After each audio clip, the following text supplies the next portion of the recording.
Hello, everyone. Welcome to another episode of Karimu Talks.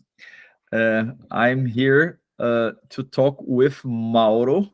Mauro is a Brazilian volunteer that is living in United States for a long time and is a very important leader in our volunteer groups. So, Mauro, welcome and thanks for the generosity of spending your time with me today.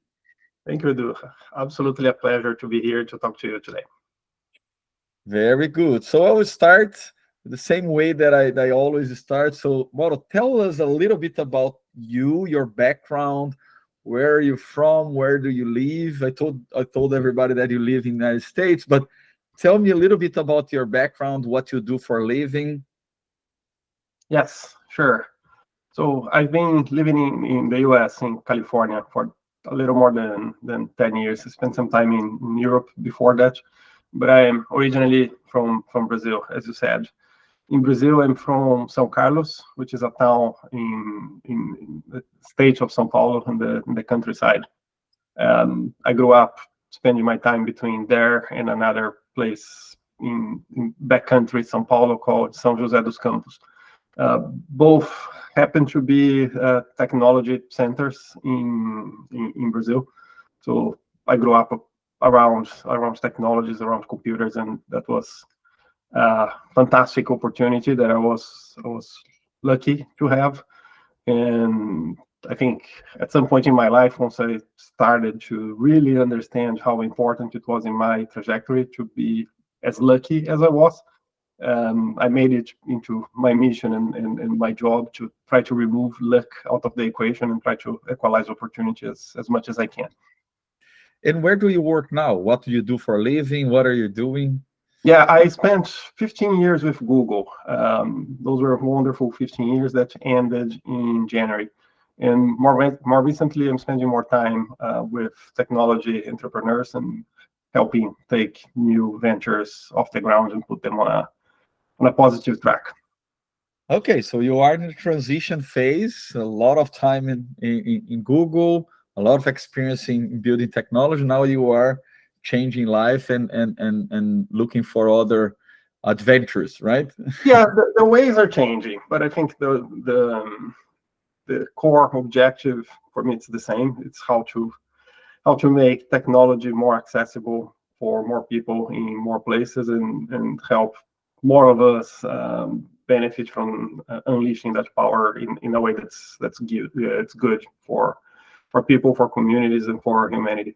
That's what I've been doing for 20 years now. Fantastic, very nice.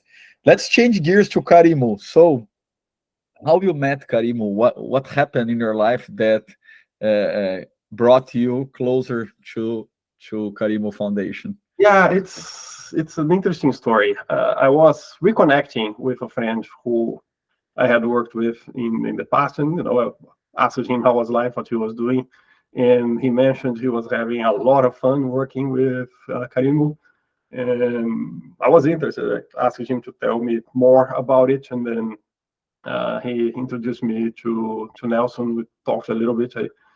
The not just the mission of Karimu, but the way Karimu addresses the challenges, it immediately resonated with me. Was exactly what I was looking for in that point in my life, so I jumped head first. What exactly Karimu does that resonated with your life? So tell us a little bit the way that Karimu works that calls your attention. This is Yeah, important to reinforce all the time. yeah. Let's go there. I think this is key. As you know, as a technology worker, we technologists we tend to always be looking for that point of most leverage. What is the technological problem that if we solve it, everything else falls into place, right? And I think that's great for many problems. I don't think that's the way to go about poverty alleviation or other social issues, right? I think those are problems that require a more holistic, comprehensive approach, like a 360 degrees approach, which is what Karimu does, right? We work with the community to figure out what their key challenges are, and then we help them address those one by one so they can spend their time on higher value tasks and leave more fulfilling lives, right? And what strikes me as interesting is this is very similar to everybody's problem, right? We're always trying to figure out a way to get rid of things that we consider less value for ourselves, to go dedicate our time and our energy to things that we consider higher value. It's the same thing with them, right? The difference is for us, the lower value stuff is getting rid of all the emails on our inbox, and then there they have to go fetch water, right? So it's, but fundamentally, if we can alleviate the challenges that are more basic, then they can go to school, they can work on their lives, they can generate income, and ultimately they can get themselves a better life.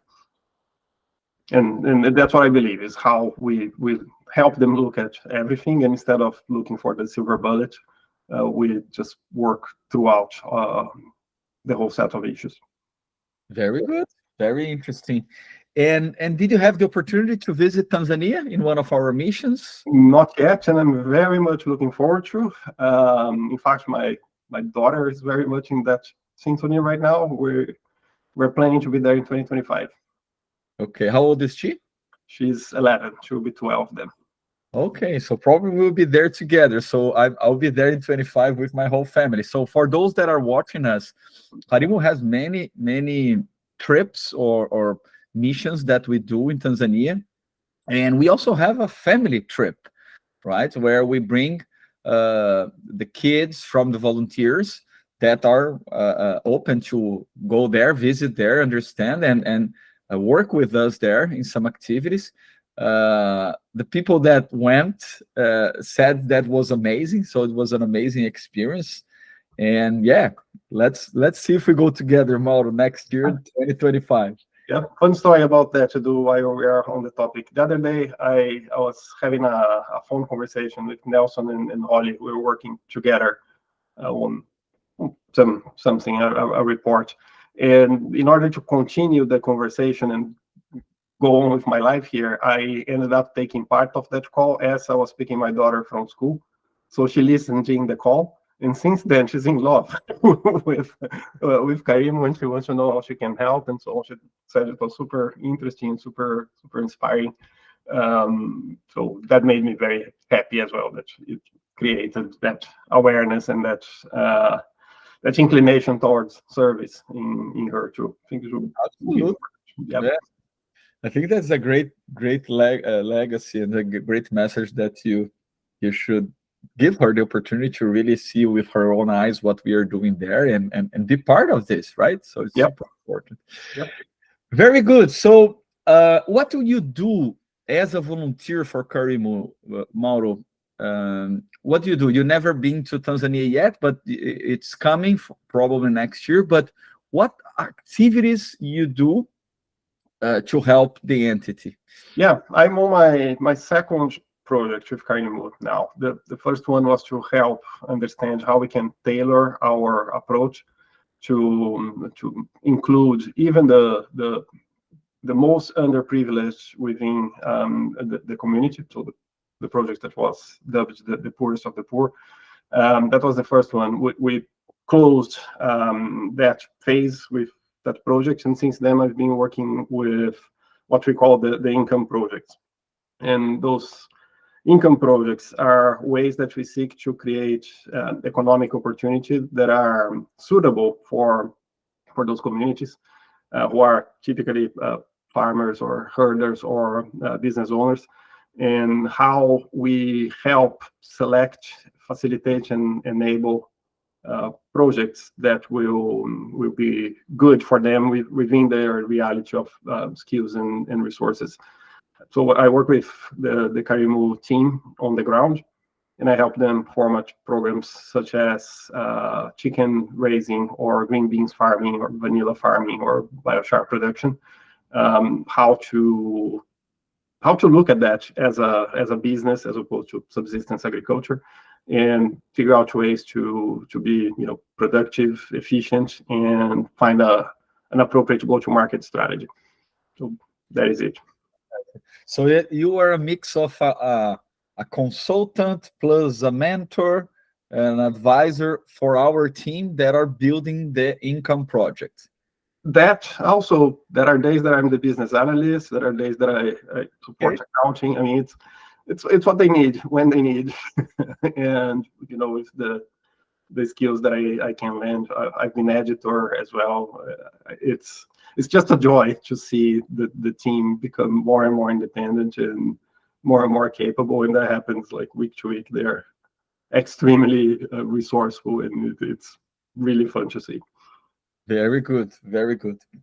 And in your opinion, Mauro, what are the main key challenges that Karimu has now to keep growing and to keep helping these communities to fight extreme poverty? What are the main challenges? So it's an interesting question, and I think the answer, it will keep changing, right? Because I think every time we solve a more basic problem, we encounter a less basic problem, and it's really, really important that, one, we have the resilience to keep going with the community, but two, that the steps we take with them and the steps that we help them take, they must be very firm, right? Everything we do, it must be really sustainable, so they can start building the next layer on top of a very solid foundation, right? So I think part of the challenge is, at some point, it becomes that the lowest hanging fruits are harvested, and we need to move on to what's the next thing, right? And I think that's one nature of the challenge, is the depth, or the vertical challenge. And then horizontally is, as we move from one community to another, the needs are different. So I think the principles that we apply, they have to be similar, like how we work with the community, how we solve the problem that they need solved, and how we empower them and keep accountability there. Those are the same, but the content or the strategies, they are by definition completely different, right? So some of the lessons we learn will translate to the next place we go to, but not all of them. And we have to be very cognizant of that and very true to our principles of working with the community and understanding what they want to do. Makes sense. Yeah, I agree with you. And where do you think that Karimu needs help? Or asking in another way, so people that are watching us, where these people can help Karimu? So, yeah. Well, there are several ways. I think just being here and watching our conversation and getting involved with the challenges, I think it's step one. Step two is help us build awareness, right? Help us tell the world that this is happening, that it's working, and it can scale. And I think after that, just come work with us, volunteer time, help us channel donations there, make some donations. And there is a lot of work still to be done. And I think the bigger the community we have, the more results we'll have, and the more fun we'll have in the process. Yeah, for us, it's super important that you subscribe to our channel here on YouTube, that you follow us on Instagram and Facebook, that you go to our website, subscribe to our newsletter. We are extremely efficient in explaining back to the donors and the volunteers where the money is being invested. So Nelson do a terrific job with his team in explaining every penny, every cent that we invest, where it was, how much it cost, what is the impact. So if you want to know more about us, subscribe to our newsletters. It's super important. Give us a like in this video is also very important. And yeah, of course, and if you want to join us as a volunteer, if you are an engineer, a software engineer, a technology person, if you are a teacher, if you are a designer, or if you are a designer or a photographer or a video maker, everybody, we need help from all over the professions and talent. So you are very welcome to contact us, send us a message. And of course, if you want to visit Tanzania with us, you are also very welcome. We have plenty of opportunities to bring you to this challenging and adventure to to be part of a humanitarian mission. Very good, Mauro. Any last words to people that are watching us, advice or request? Well, I'll say this to everybody who knows me and is watching this. Just know that I'm really, really, really enjoying working with Karimu. It's very fulfilling. It makes my day every time I see progress going on there and everything. It's a true joy. And if you're curious, come talk to me. We would very much welcome you here. Very good. Yeah, I like to say, Mauro, that we receive much more than what we give. Much Yes. more than we give, right? Yes. Because the joy, the feeling that you are helping the community, the gratitude of these people, right? When you mentor someone or when you participate in a project that we deliver a kitchen or deliver a new school, Mhm. it's amazing. Like the gratitude of these people, the love that you feel, and the hope you see in that community being developing themselves. It's amazing. It's absolutely amazing. Yes, and even the day-to-day work. I mean, I learned so much from their resourcefulness and energy, and I mean it. Yeah, I don't mean that in a patronizing way. I mean that from the heart. It's just wonderful to do this work. Very good. Mauro, thanks for your generosity and for your all your hard work for Karimu. I really admire what you are doing, and keep fighting, keep working with us. And we're just in the beginning. There's a lot of good news to come. Yes, just the beginning. Edu, thanks for having me. Talk Of soon. course. It was fantastic. Thank you, Mauro. Bye. Bye, everyone. Thank you.